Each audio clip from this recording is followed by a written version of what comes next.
Hey guys, welcome back to my channel. My name is Michaela. So on today's video, we are going to be doing a Bible study on 1 Samuel chapter 8. So 1 Samuel is in the Old Testament.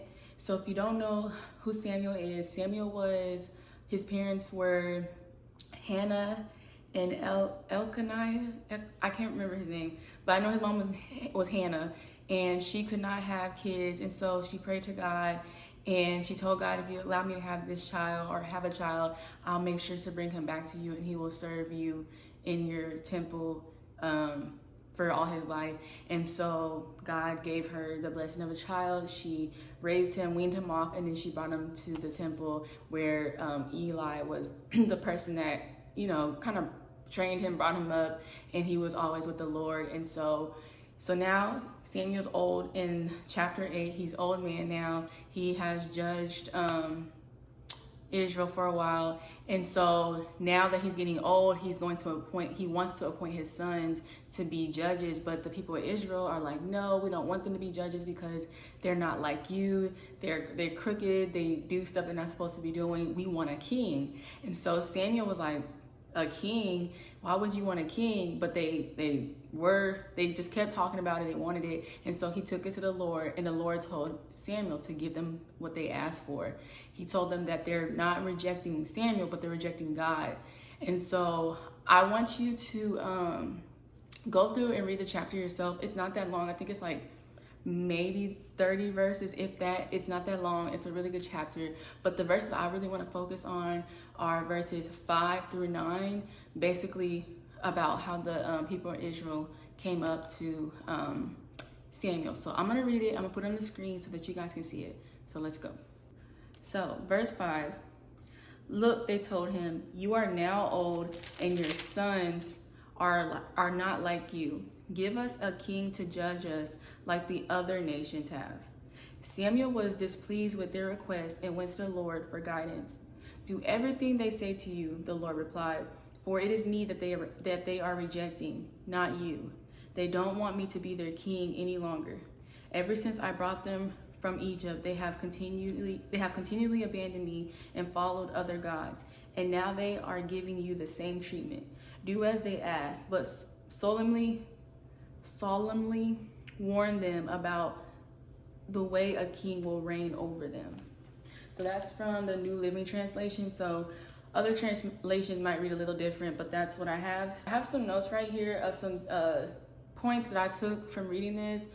When I read this, my mind was just going. I was like, wow, it's really deep, because if you know Samuel, he's a man of God. He did everything God asked him to do. He was, a good man. And to have, now that his sons, they're not like him. It's so weird. It's like he's this honorable man that does the will of the Lord, and then he has two sons that don't do it at all. So it's kind of weird, but that's how it was.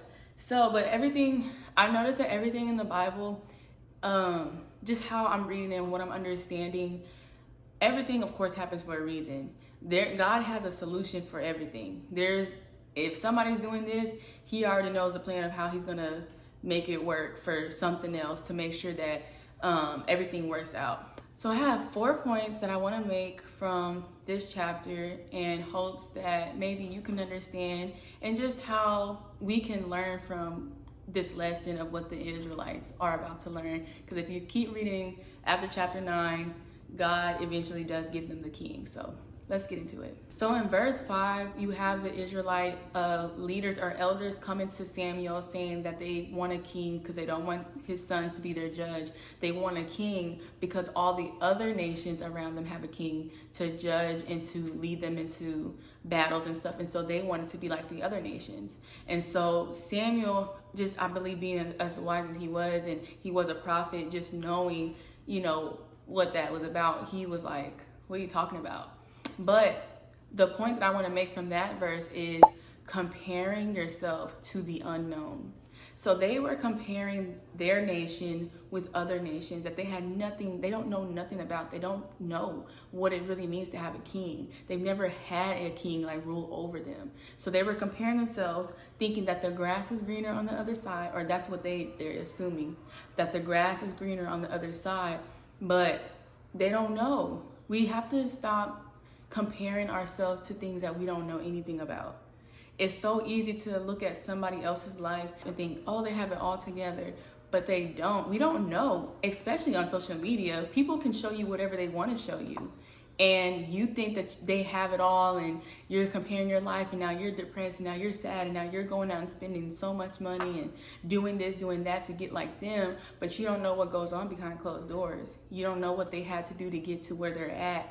You don't even know if somebody is holding them against their will. You just don't know. You don't know anything. So let's stop comparing ourselves to things that we don't know anything about. Be grateful for what God has given you. Steward over what God has given you. And that's something that I'm learning too. Whatever God has given me, I need to work that into the best of my ability. Because when God allows me to have something, I know it's going to be good for me. But when I start going around comparing myself and thinking I have to have that and start doing stuff that's out of His will, that's where we start to run into a lot of problems.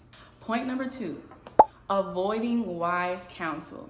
So Samuel was told by God, okay, if they want a king, warn them what comes with having a king and how a king reigns, because they don't know. And so Samuel, being obedient, he went through a list of things that the Lord told him to do, of what kings would do. I'm not going to tell you all of them because I do encourage you to read it, but I think it's verses like 10 through I think it's the rest of the chapter, 10 through the end of the chapter. But it just goes through and says they're gonna take your grain, and they're gonna take 10% of everything that you have, and just they have that right. They have that right to do those things because they're a king. And so telling them all this stuff, they still decided, we don't care. We want a king. And so Samuel's like, okay, goes back to the Lord, and God says, do everything that they ask, and I'm going to give them a king. And so that's what God does. So avoiding wise counsel, whenever God is telling us no, or whenever we go to God and God says no, and then we try to go around Him and do all the things that He said not to do, we are asking for problems. We're asking for things to not to work out the way that it was intended. God tells us no for a reason. God allows us to not go through certain things for a reason. But if we want to be hard-headed, and that's going to lead me to my third point, God will allow it. Sometimes God allows things to happen just to show you exactly why He said no. And we don't want to, and then when we get into these troubles, then we're like, God. But meanwhile, God said, I never told you to go that way. I never told you to do that. I said no. And God would even send people, like He sent Samuel to the people of Israel, sent Samuel to warn them of what would happen if you get a king. This is what's going to happen. Because the whole thing is, the Israelites did not want God to be their king. Because even after they left Egypt, they were continuously abandoning God for other false gods, worshiping idols. Every time you turn around, if you're reading the book, I'm talking about from Genesis on, you reading the book, maybe it was Exodus. From Exodus on, you're reading it, and the Israelites are continuously serving other gods. They will leave God, cry about it, God save them, and then they do the same thing. Leave God, cry about it, God save them, they do the same thing. But we cannot be here judging them because we're the same way. Just because some of us are not literally making up gods, we make other things our gods. We can make social media our God. We can make people our God. Anything that takes the place, the front row, the seat of God, the first of God, anything that goes above God, that becomes your God, because that's what you serve. And so that's basically what the Israelites were doing, and Samuel was coming up there trying to warn them, and they didn't want to listen. And so, like I said, my third point is ask and you shall receive. So they asked for it, and God gave it to them. Yeah, sometimes God will give you what you asked for just to show you exactly what He was saying not to do. So my fourth point, which is not really a point, kind of point, but I just wanted to highlight something. So Egypt, God delivered the people of Israel from Egypt. And I feel like the reason why they want a king plays a big part of why Egypt is still like a thing amongst the Israelites, because to me it seems as if Egypt was the trauma for the Israelites. So I say that because when God delivers you from something, he delivers you from it, and it's your job to move on from it. Keep going, don't look back. But I often find that just like in Egypt, how Pharaoh oppressed the people of Israel, it's like when you go through certain things, I don't know for everybody, but I know like some things like we go through, we tend to, it's just like if you grew up around a bunch of drugs and alcohol and you say, I don't want to do that for the rest of my life, but you always find yourself going back to drugs and alcohol, always around certain type of people that, and God delivers you from that. And then you turn around and go back to it. It's almost like you have like this trauma connection with being around drugs or being, you know, around certain things that you shouldn't be. And I feel the same way with how the people of Israel were with Egypt. They wanted to be, it's like, not that they wanted to be oppressed, but it's like, that's all they knew.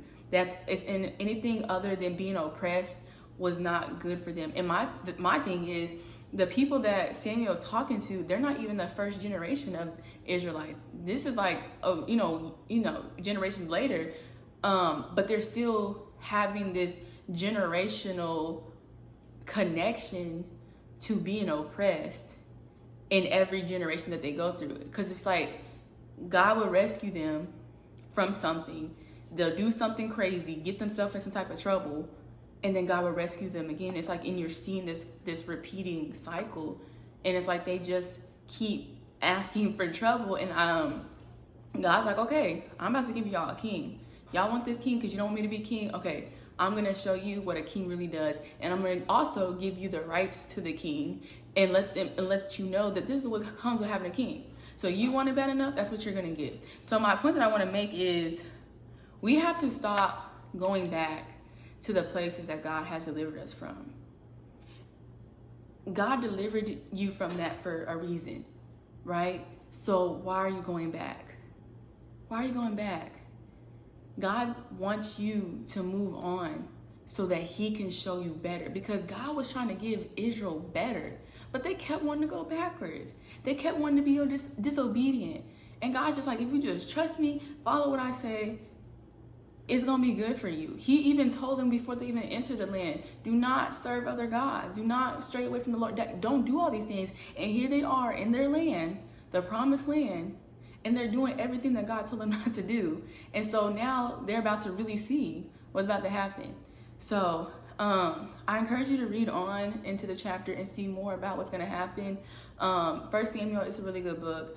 And you're going to see, like I said, the king that, I don't want to tell you all of it, but they end up finding a king, and if you know who Saul is, the Old Testament Saul, he's the one that ends up being anointed king. So if you know the story, or if you want to read the story, go to 1 Samuel, read it all the way through, and just see what happens. But yeah, that's all I really wanted to tell you guys. Just make sure that you are just being aware, and this is not to judge the Israelites, okay?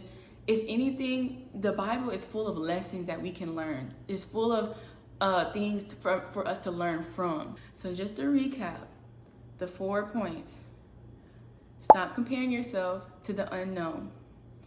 Don't avoid wise counsel. If you're trying to decide if it's wise counsel or not, go to God. He will let you know if this is of him or if this is of the enemy. Okay? So wise counsel is going to always come from God. Ask and you shall receive. Be careful what you ask for. Power in the tongue. Be careful what you ask for, because you just might get it, good or bad. You just might get it. And don't go back to trauma. Don't go back to the places that God has delivered you from. Move forward. Move into the place that God wants you to be, because it's better on that side. You going back, you already know what that is. Don't go back. Move forward. And that's all I have for today, guys. You guys have a blessed day. I hope you enjoyed this Bible study. And if you want more Bible studies like this, let me know in the comments below. I'll see you guys in my next video. Y'all be blessed. Bye.